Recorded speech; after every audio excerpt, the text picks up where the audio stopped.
যেই মামা বাড়িতে ছিলাম রাতে, সকালবেলা ওই মামার সাথে চলে আসলাম রাম ঠাকুরের মন্দিরে। মামা দেখো, সকালবেলা চলে এসেছি মন্দিরে, আর সকালটা শুরু হচ্ছে ঠাকুরের প্রসাদ দিয়ে। সকাল সকালে সে রাম ঠাকুরের মন্দিরে এসে মামার সাথে আসলাম, এসে প্রসাদ নিয়ে নিলাম। সবই কপাল, কোথার থেকে এসেছি, কোথায় এসে দেখো ঠাকুরের প্রসাদ পাচ্ছি, সবই ভগবানের কৃপা। তো এই যে প্রসাদ, প্রসাদ দিয়ে আমি সকালটা আজকে শুরু করলাম। মন্দিরে এসে একটা অন্যরকম ভাইব ফিল হচ্ছে, ভালো লাগছে বেশ মন্দিরটা। চলো প্রসাদটা খেয়ে নিই। তার একটা মন্দির আছে এখানে, দুর্গাপুরের রাম ঠাকুরের মন্দির। মামারা মন্দিরটা বানিয়েছে। লোকেশনটা দেখাই তোমাদের। এদিকটা চলে গেল দুর্গাপুর স্টেশন, এখানে নেতাজি সুভাষ ওপেন ইউনিভার্সিটি। এদিকটা চলে গেল সৃজনের দিক। আর ঠিক এখানে এই ভিতরটায় জঙ্গলের মধ্যে মামারা একটা মন্দির বানিয়েছে, রাম ঠাকুরের মন্দির।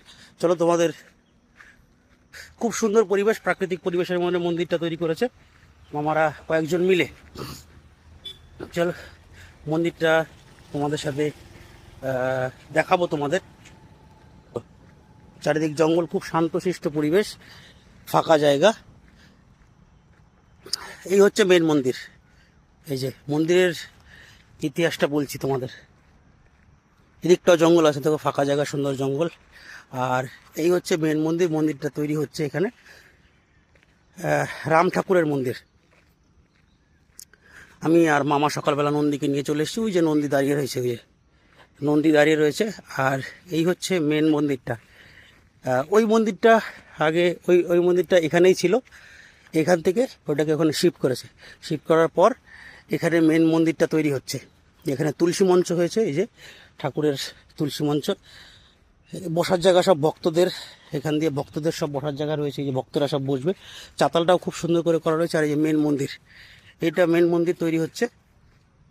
কনস্ট্রাকশনের কাজ চলছে, এখন আন্ডার কনস্ট্রাকশন রয়েছে। এই মন্দিরটা তৈরি হওয়ার পর এখানে ঠাকুরের মূর্তি প্রতিষ্ঠা হবে, এই জায়গাটায় মূর্তি প্রতিষ্ঠা হবে। আর দেখো উপরে টিন দিয়ে করেছে, আর কনস্ট্রাকশনের কাজ চলছে, এখনো কমপ্লিট হয়নি।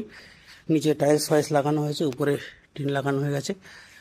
আর এই সাইডটা দেখো, চারিদিকে জানলা, টোটাল 1 2 3 4 5 6 7, 7টা জানলা আছে এই দিকটায়। ভিতর দিয়ে দেখো কত সুন্দর, ওইদিকে সব বাথরুম টয়লেটের ব্যবস্থা করা হয়েছে। আর মন্দিরটা কিছুদিনের মধ্যেই মামা বললো যে রেডি হয়ে যাবে, কিছুদিনের মধ্যে রেডি হয়ে যাবে। এই যে মন্দিরের খুব সুন্দর পরিবেশ, মন্দিরটা একদম ফাঁকা জায়গায়, জঙ্গলের মধ্যে। এখানটায় আপাতত ঠাকুর আছে, এখানটায় পুজো হয়। আর এই যে নন্দীকে নিয়ে চলে এসছে, এটা হচ্ছে আমাদের মেন মন্দির। পিছনটা দেখায়, দেখো পিছনটা কত সুন্দর, জঙ্গল, জঙ্গলের মধ্যেই মন্দিরটা তৈরি হয়েছে।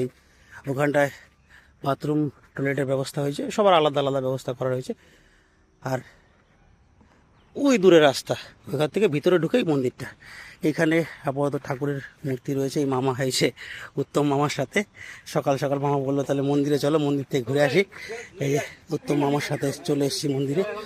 এখানে আপাতত পুজো টুজো হয় মন্দিরে।